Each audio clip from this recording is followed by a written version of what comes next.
Voici donc les étapes exactes que je suis pour valider une opportunité de trade. Première étape.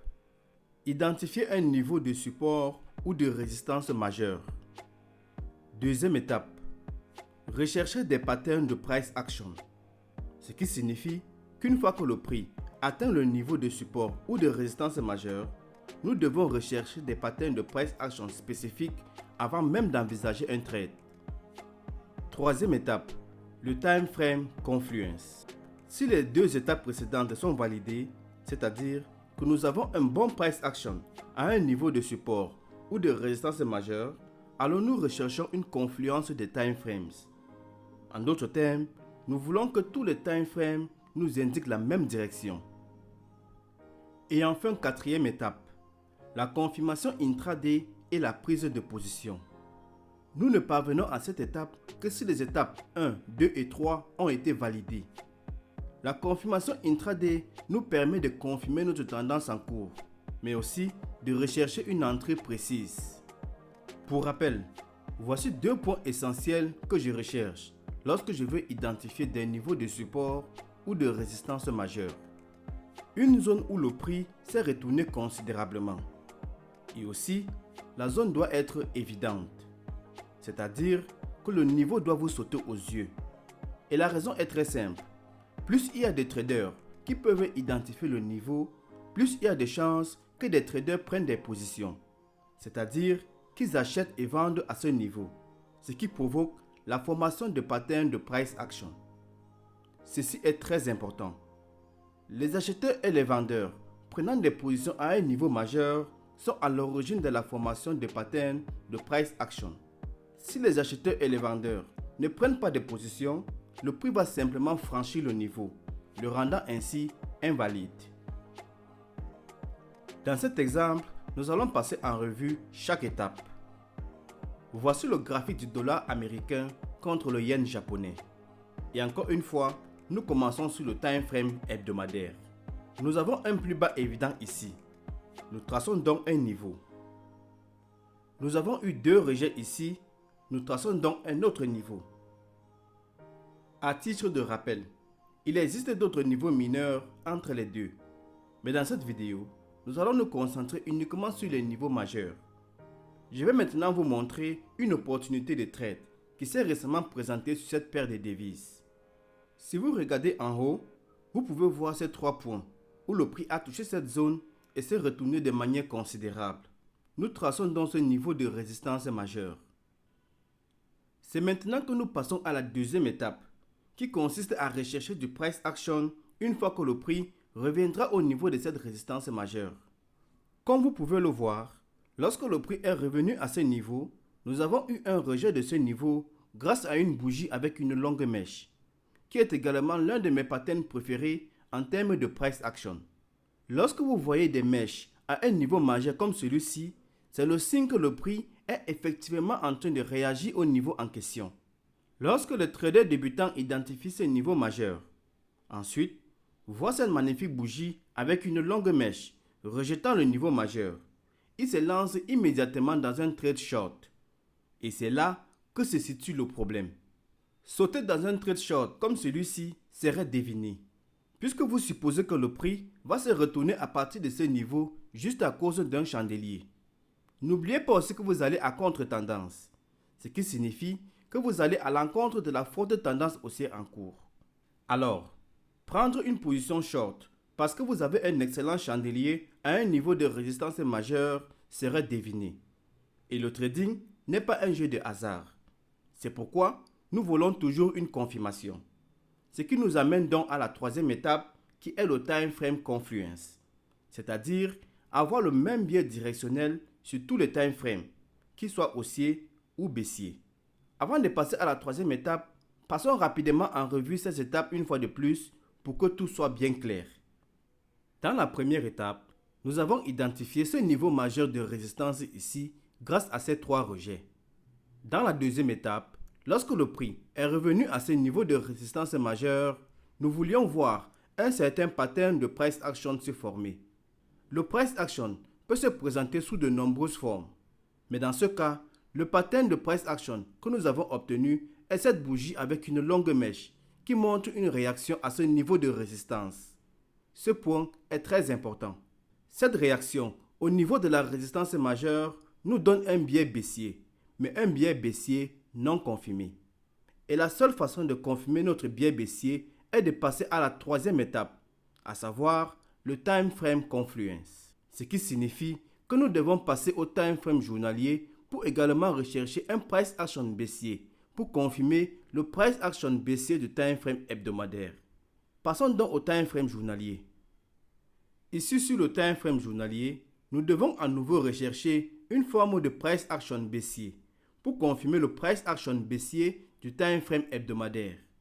Nous avons donc eu ce faux breakout, puis nous avons eu un autre price action baissier grâce au breakout de cette ligne de tendance avec cette bougie momentum baissière et la création d'un plus bas. Voici pourquoi le time frame confluence est très important, car sans le breakout de la ligne de tendance et la création d'un plus bas, il n'y aurait pas de price action baissier sur le time frame journalier et le prix pourrait facilement continuer sa tendance haussière encore et encore.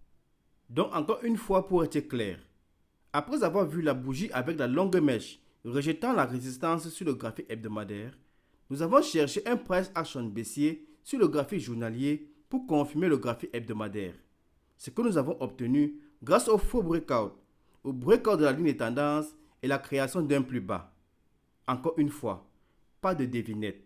Nous attendons que le price action nous montre la direction que le prix veut prendre. Voici un point très important.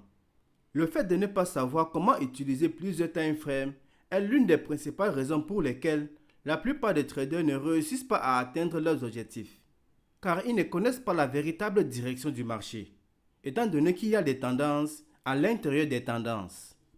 Voici donc un point essentiel. Même à ce stade, il n'y a toujours pas de trade. Et voici l'un de mes secrets que je vais partager avec vous.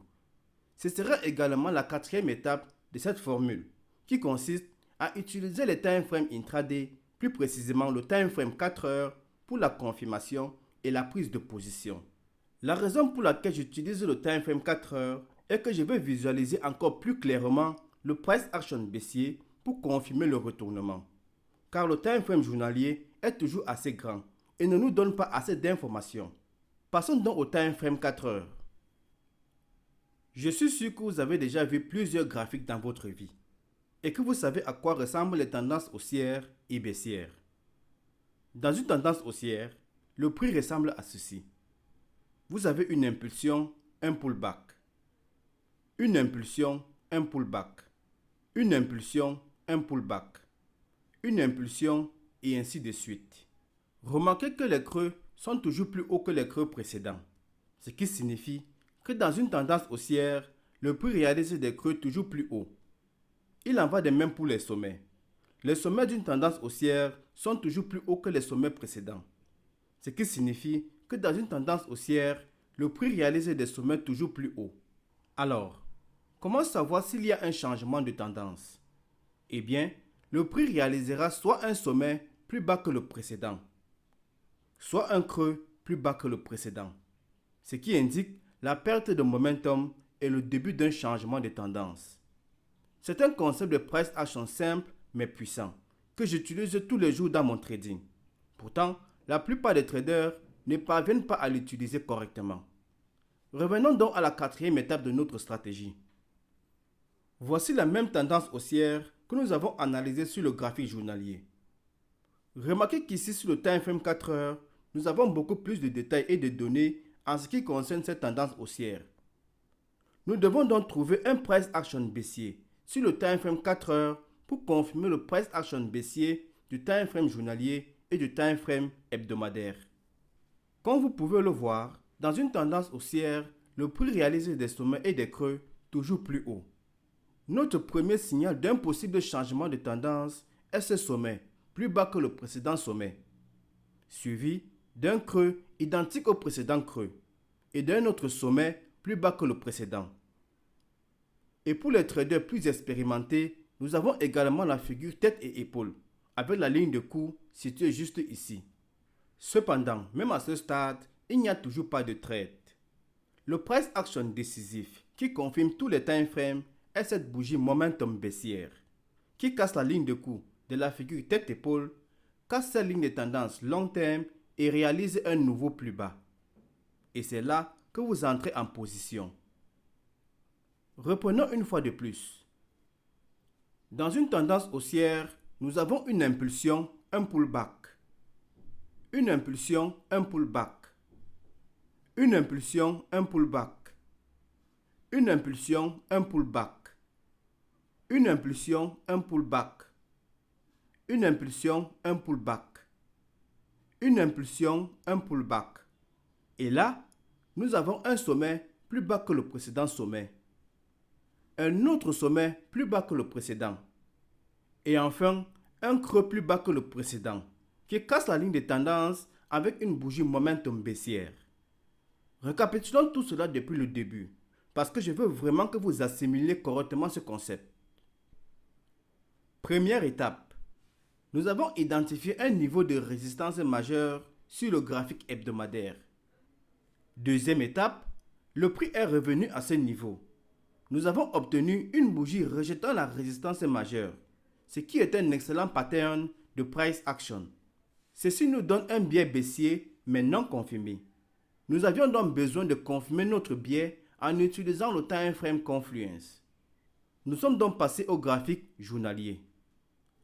Troisième étape, nous avons commencé à chercher un price action baissier sur le graphique journalier pour confirmer le biais baissier du graphique hebdomadaire. Et nous avons obtenu notre price action baissier grâce au faux breakout au niveau de la résistance majeure, montrant que le prix n'a pas réussi à franchir le niveau. Suivi du breakout de la ligne de tendance qui est un autre pattern de price action baissier. Les étapes 1, 2 et 3 ont été validées. Et ce n'est que maintenant que nous passons à la quatrième étape qui consiste à utiliser le time frame 4 heures pour la confirmation du price action baissier, du time frame journalier et du time frame hebdomadaire. Et enfin, pour trouver un point d'entrée. Nous sommes maintenant sur le time frame 4 heures. Et rappelez-vous, nous avons un price action baissier sur le time frame hebdomadaire et un price action baissier sur le time frame journalier.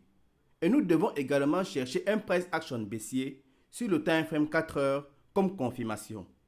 Et nous avons finalement obtenu notre confirmation grâce à la bougie momentum baissière qui casse la ligne de tendance, casse la ligne de coup de la figure tête-épaule et réalise un plus bas. Ce que j'aime particulièrement, c'est la bougie momentum baissière qui montre la pression des vendeurs. Il existe de nombreuses techniques pour entrer et sortir d'une position, ainsi que pour gérer une position. Mais dans ce scénario, nous utilisons la stratégie breakout, c'est-à-dire que nous entrons à la clôture de la bougie momentum avec un stop loss au-dessus de la ligne de coup et de la ligne de tendance, et un objectif de 1 pour 1. La raison pour laquelle nous plaçons notre stop loss au-dessus de la ligne de coup et de la ligne de tendance est que nous ne savons pas si le prix va directement aller vers le bas, car il peut souvent tourner en rond avant d'aller dans la direction que nous souhaitons. Donc si vous placez votre stop loss trop près, ce qui signifie que vous étouffez le trade, il peut être touché avant que le prix n'aille dans la direction souhaitée.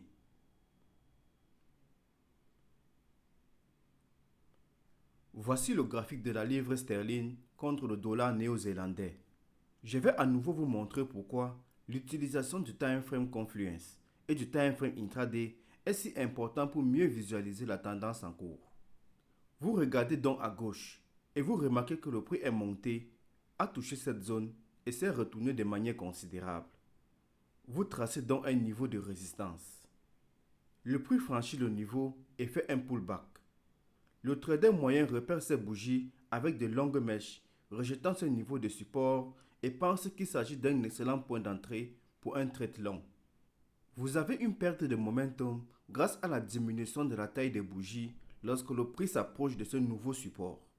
Suivi de ces excellentes bougies avec de longues mèches qui rejettent le support. Vous prenez donc un trade long et c'est là que le trader moyen commet une erreur. Là encore, vous devinez que le prix va se retourner et aller à la hausse. Mais vous oubliez également que la tendance en cours est clairement baissière. Alors comment résoudre ce problème? Vous connaissez déjà la réponse. Nous utilisons le time frame 4 heures pour rechercher un changement de tendance à ce niveau avant d'envisager un trade long. Passons donc au time frame 4 heures. Ici sur le time frame 4 heures, cette zone ici est celle où les bougies avec de longues mèches se sont formées sur le graphique journalier. Et maintenant, vous pouvez clairement voir qu'il s'agit là d'une tendance baissière en cours. Il n'y avait aucun price action haussier indiquant un changement de tendance qui aurait permis de prendre un trade long. Un creux, un sommet. Un creux, un sommet. Un creux et un sommet.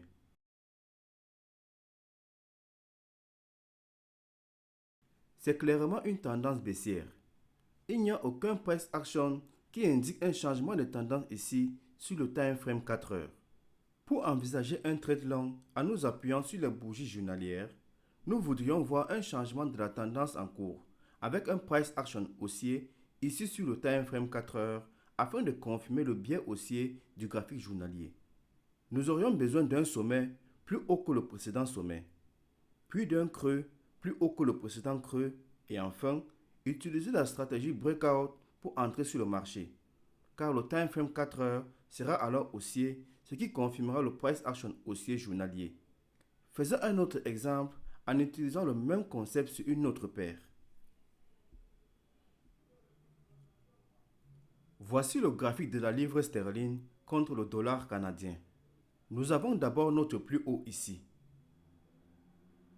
Nous regardons ensuite à gauche et remarquons que le prix est monté, a touché cette zone et s'est retourné, nous donnant ainsi un niveau, dont nous le traçons. Lorsque le prix est descendu à ce niveau, nous n'avions aucune idée s'il y aurait une opportunité de trade, jusqu'à ce que nous constations une perte de momentum à travers le rétrécissement des bougies, suivi par plusieurs bougies avec de longues mèches rejetant ce niveau de support majeur. Encore une fois pour que ce soit clair. Nous n'avons pas deviné qu'il y aurait une opportunité de trade lorsque le prix est revenu à ce niveau de support. Nous avions déjà tracé le niveau avant que le prix ne l'atteigne. Et ce n'est qu'une fois que nous avons vu ces deux patterns de price action se former, à savoir la perte de momentum à travers le rétrécissement des bougies, suivi de plusieurs bougies avec de longues mèches rejetant le niveau de support, que nous avons commencé à chercher une opportunité de trade. Avec cette perte de momentum et les multiples rejets du support majeur, nous avons un biais haussier non confirmé. Nous devons confirmer notre biais haussier en passant à la troisième étape, à savoir le time frame confluence. N'oubliez pas que nous devons utiliser le time frame confluence parce qu'il s'agit toujours d'une forte tendance baissière. Et si nous n'avons pas un changement de tendance sur le graphique journalier, nous serions en train de deviner en prenant un trade long et en supposant que le prix va se retourner. Encore une fois, nous ne devons pas deviner. Passons donc au graphique journalier. Ici sur le time frame journalier, nous devons à nouveau chercher un price action haussier pour confirmer le biais haussier du time frame hebdomadaire. Donc si vous regardez, nous avons ce biseau descendant qui est une figure de retournement. Mais encore une fois, il n'y a pas de trade jusqu'à ce que nous ayons le breakout du biseau. À ce stade, le time frame journalier a confirmé le time frame hebdomadaire et nous avons validé les étapes 1, 2 et 3. Nous passons donc à la quatrième étape qui est l'utilisation du time frame 4 heures pour la confirmation. Passons donc à l'étape suivante. Ici sur le graphique 4 heures, nous avons également eu le breakout du biseau. Le prix a ensuite fait un pullback pour retester le biseau cassé avant de réaliser un plus haut avec du momentum. Vous entrez donc à la clôture de la bougie momentum et vous placez votre stop loss en dessous de ce niveau de support intraday. Passons à notre dernier exemple. Voici le graphique de la livre sterling contre le yen japonais. Vous regardez à gauche et vous remarquez que le prix est descendu, a touché cette zone et s'est retourné. Puis est redescendu, a touché cette zone et s'est à nouveau retourné, nous donnant ainsi un niveau majeur, dont nous le traçons. Lorsque le prix est revenu à ce niveau, nous n'avions aucune idée s'il y aurait ou non une opportunité de trade. Nous avons ensuite constaté une perte de momentum à travers le rétrécissement des bougies. Nous avons une grande bougie suivie d'une plus petite bougie dont la mèche rejette le niveau. Encore une fois, cela ne suffit pas pour prendre un trade long. Nous devons donc chercher un price action haussier sur le graphique journalier qui montre un changement de tendance. Passons donc au graphique journalier. Ici sur le time frame journalier, nous avons uniquement des bougies rouges avant de finalement avoir cette bougie verte qui montre une perte de momentum. Et ensuite, ces multiples bougies rejetant le niveau de support majeur. Mais encore une fois, toujours pas de trade. Le prix commence alors à se déplacer en dehors de cette ligne de tendance. N'oubliez pas que nous sommes toujours dans une forte tendance baissière. Et par conséquent, prendre une position à contre-tendance et sans confirmation revient à deviner. Et comme vous le savez déjà, nous ne voulons pas deviner. Passons donc au time frame 4 heures pour confirmer le changement de tendance. Ici sur le time frame 4 heures, les choses sont très claires. Nous voulons à nouveau voir un price action haussier afin de confirmer le time frame journalier et le time frame hebdomadaire pour un trade long. Le pattern de price action que nous avons est ce triangle qui est un pattern de retournement. Et enfin un breakout du triangle et le prix réalise finalement un plus haut avec du momentum, confirmant ainsi le retournement. À présent, tous les time frames sont confirmés et vous entrez en position à la clôture de cette bougie avec un stop loss en dessous des plus bas. Si vous voulez en savoir plus sur les stratégies de trading que nous utilisons, rejoignez notre communauté et obtenez les clés qui vous permettront d'améliorer vos performances en trading. N'oubliez pas de télécharger mes PDF qui vont vous permettre d'améliorer votre stratégie de trading. Si vous avez aimé la vidéo, laissez-moi un j'aime, abonnez-vous et activez les notifications. Et aussi, dites-moi ce que vous en pensez dans les commentaires ci-dessous. Merci d'avoir regardé et rendez-vous dans la prochaine vidéo. À très bientôt.